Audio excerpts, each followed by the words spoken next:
भगवान श्री राम यहाँ आए हैं तो उन्होंने भी माना है, उन्होंने भी पूजा है। उस शक्ति की आराधना भगवान श्री राम ने भी की है, शक्ति की आराधना भगवान श्री श्याम सुंदर ने भी की है। शक्ति की आराधना हम और आप भी करते हैं, किसी न किसी रूप में शक्ति की आराधना हम सब कर रहे हैं, क्योंकि शक्ति के बिना इस जगत में कुछ भी नहीं हो सकता है। श्री राम जब वन भटक रहे थे, माँ जानकी के लिए विलाप करते हुए, उस समय नारद जी ने आकर के देवी भागवत को श्रवण कराया, देवी महिमा सुनाई और उनको शक्ति का आवाहन करने की प्रेरणा दी कि रोने से बिलखने से कुछ नहीं होगा, आप अपने स्वरूप को ध्यान कीजिए। आप कोई इस एक अवतार में थोड़ी अवतरित हुए हो, आपके तो कितने अवतार होते आए हैं रघुनाथ, आप तो अनेकों अवतारों में अवतरित होते आए हो। इसलिए आप शक्ति पुंज हो और शक्ति पुंज होकर आप शक्ति को अर्जित करने के लिए जो विस्मृत हो रही है, जो आप रुधन में निकाल रहे हो, उस रुधन में अपनी शक्ति को मत निकालो।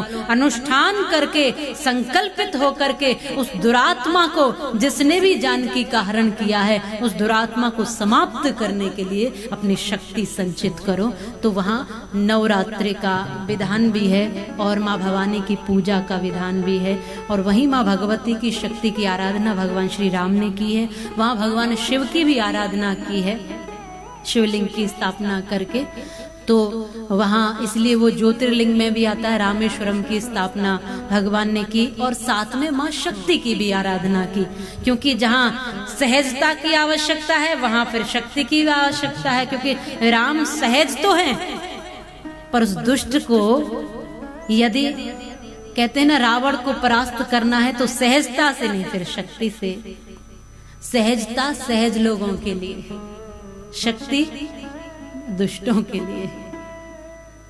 इसलिए तो माँ भवानी भी जब दुष्टों का दमन करती है तो शक्ति का रूप, कालिका का रूप, चंडिका का रूप धारण करती हैं, और जब प्रेममय होती हैं तो वही राधा बन जाती है, वही जानकी बन जाती है, वही सीता माँ के रूप में, वही माँ के रूप में घर घर तक वात्सल्य और करुणा पहुंचाती है। वही शक्ति है, वही एक शक्ति है जो हर बिंदु पे, हर समय, हर स्थिति में कार्य कर रही है। तो भगवान श्री राम जो स्वयं अवतार हैं, स्वयं भगवान का ही अवतार, भगवान विष्णु का अवतार भगवान मेरे श्री राम, श्री रघुनाथ जी, उनको भी हम प्रणाम करते हैं, उनको हम नमन करते हुए, जो कण कण में व्याप्त हैं, जिनकी आराधना करते हैं, जो अयोध्या के ही वासी नहीं, वो तो सारे जगत के भक्तों के हृदय के वासी हैं, सबके हृदय में रहते हैं। और अभी तो बहुत ही प्रसन्नता का विषय है कि हमारे राम लला का भव्य मंदिर जल्दी ही बनकर तैयार होगा और कार्य बड़ी जोरदारी से चल रहा है। कोई विपरीत परिस्थिति राम जी के कार्य को रोक नहीं सकी। ये तो हम और आप सब के लिए बड़ी प्रसन्नता का विषय है। ये कोई सामान्य बात तो है नहीं। राम जी का कार्य है और राम जी करा रहे हैं, और राम जी के काम में फिर काहे का विराम है। विराम कभी नहीं लगता, बस संघर्ष जारी रहता है। कई बार शक्ति इसीलिए चाहिए क्योंकि जो दुष्ट होते हैं वो सहजता से, प्रार्थना से, हाथ जोड़ने से मानते नहीं। वो बहुत सुंदर कविता कहते हैं बाबा सत्यनारायण मौर्य कि बलि नहीं हाथी शेर की चढ़ाई जाती। कभी आपने सुना कि हाथी या शेर की बलि चढ़ाई हो? कि आज यहाँ बलि शेर की चढ़ गई, हाथी की किसकी चढ़ाई जाती है? क्यों? कमजोर है, जो कमजोर होगा वो मारा जाएगा। इसलिए शक्ति की आराधना है, किसी भी तरीके से कमजोर नहीं होना है। बलि नहीं हाथी शेर की चढ़ाई जाती है, पंचमी सदा नागों की ही मनाई जाती है, और भेड़ के रोने से शेर संत नहीं बनते हैं। कोरी अहिंसा में जिंदगी गवाई जाती है, और हिंसा ने जो घाव किए देश पे तेरे, ऐसे घाव को तू हिंसा से ही सीना सीख, और जीना है तो पापियों का खून पीना सीख। जीना है तो पापियों का खून पीना सीख। पापियों का खून, माँ चंडिका पापियों का ही खून पीती है, माँ कालिका पापियों का खून पीती है, और अपने भक्तों के लिए कैसी उदार बन जाती है, कैसी कोमल बन जाती है। हमको भी वही रूप धारण करना पड़ेगा।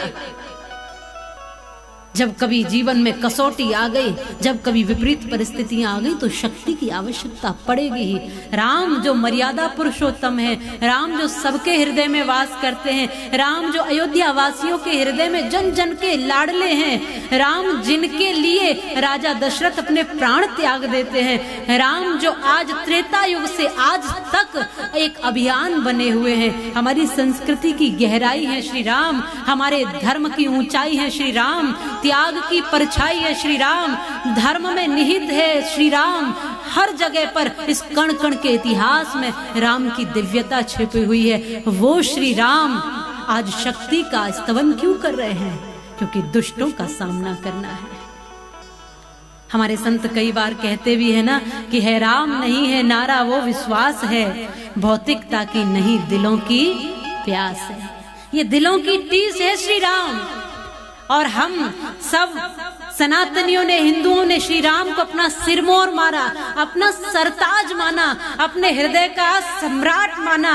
श्री राम हमारे हृदय के स्वामी हैं और इसीलिए श्री राम मंदिर के लिए तमाम लोग अपने प्राणों तक को आहूत करके चले गए। अरे किसी पे कोई प्राण देता है भला, लेकिन हमारे सरताज है उन पर तो प्राण भी हंस हंस के न्योछावर कर दिए। श्री राम भक्तों ने, उसी का परिणाम श्री राम मंदिर है, उसी का परिणाम है। हम वो पीढ़ी हैं जो श्री राम को, मंदिर को, श्री राम जी को वहां स्थापित होते देख रहे हैं, श्री राम जी के मंदिर को बनते देख रहे हैं। नहीं तो कितनी पीढ़ियां इस अभिलाषा के साथ चली गईं, कितनी आंखें इस अभिलाषा के साथ बंद हो गईं कि राम लला इस तंबू से, स्टैंड से मंदिर में विराजे।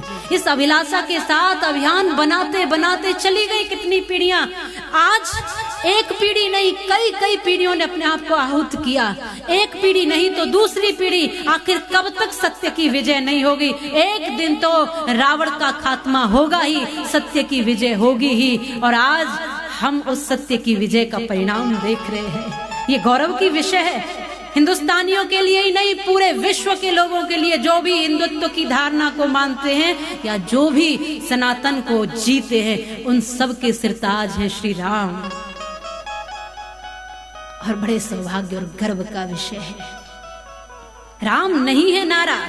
केवल जो नारा लगाते हैं उन्हीं के राम नहीं है, या केवल जो ध्यान करते हैं उन्हीं के राम नहीं है, जो योगी हैं उन्हीं के राम नहीं है। अरे जो गूंगे हों, बहरे हों, जो असहाय हों, निर्बल हों, कमजोर हों, दुखी हों, राम सबसे पहले उनके हैं। राम राजाओं के नहीं है, राम धनाढ्यों के नहीं है, राम तो भील के हैं, राम तो उन गरीबों के हैं, शबरी के हैं, किरात के हैं, राम तो निषाद के हैं, राम ऐसे ऐसे लोगों के हैं जिनको कोई नहीं पूछता, वंचितों के हैं श्री राम, जिनको कोई नहीं मानता उनके पास चले जाते हैं श्री राम। राम कोई सामान्य शब्द नहीं है। श्री राम कथा में जब हम विषय लेते हैं तो पूरा 7 दिन 9 दिन की जब कथा होती है तो राममय हो जाता है जीवन। है राम नहीं है नारा वो विश्वास है, भौतिकता की नहीं दिलों की प्यास है।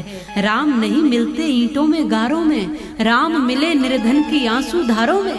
राम मिले हैं वचन निभाती आयु को, राम मिले हैं घायल पड़े जटायु को, राम मिले हैं पंचवटी की छाओं को, राम मिले हैं अंगद वाले पांव को, राम मिले हैं मर्यादा में जीने में, और राम मिले हैं हनुमान के सीने में। राम मिले हैं हनुमान के सीने। राम मिले हैं तटों में वनवासों में, राम मिले हैं केवट के विश्वासों में। राम मिले ममता की माँ कौशल्या को, राम मिले हैं पत्थर बनी अहिल्या को, राम मिले अनसुईया की मानवता को, राम मिले सीता माँ की पावनता को, और राम नहीं मिलते माला के फेरों में, राम मिले शबरी के झूठे वेरों में। राम मिले शबरी के झूठे वेरों में। राम तो वो महाकाव्य है जिसको न लिखा जा सकता है, न पढ़ा जा सकता है, न कहा जा सकता है। राम तो वो एहसास है जिसको केवल जिया जा सकता है, जिसको केवल अनुभव किया जा सकता है।